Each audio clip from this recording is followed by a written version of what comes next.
பொறுமையா இருந்தா தரணியா ஆளலாம். 1876ஆம் வருடம் அலெக்சாண்டர் கிரஹாம் பெல் என்ன பண்றாரு, தான் கண்டுபிடிச்ச போனை அமெரிக்க ஜனாதிபதி இடத்துல காண்பித்து, ஐயா இது வரப்போற நாட்கள்ல ரொம்ப யூஸ்ஃபுல்லா இருக்கும் தொலை தொடர்புக்கு, ஆகவே இதை எடுத்து பயன்படுத்தினா அப்படின்னு சொல்லி அவர் கொண்டு போகும்போது ரூதர்ஃபோர்டு அப்படின்னு சொல்லப்படுகிற ஜனாதிபதி சொன்னாரு, இதை வச்சு என்னப்பா பண்றது, இது அவ்வளவு பெரிய ஒரு கண்டுபிடிப்பு இல்லையேன்னு சொல்லிட்டார்.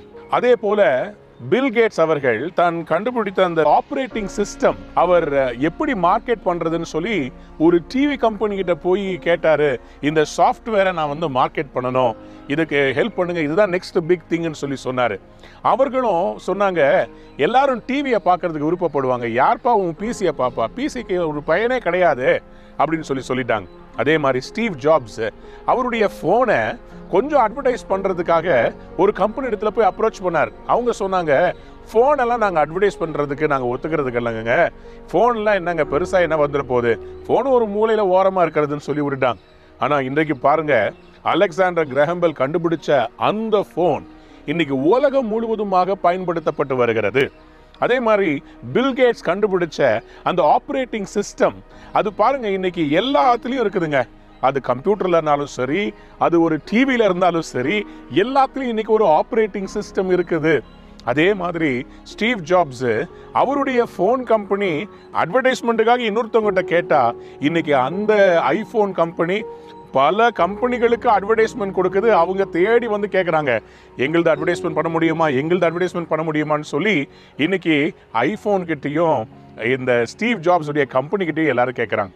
வேதம் சொல்லுகிறது, நம்முடைய வாழ்க்கையில நம்ம பொறுமையா இருந்தோம்னா பாக்கியவான்கள்.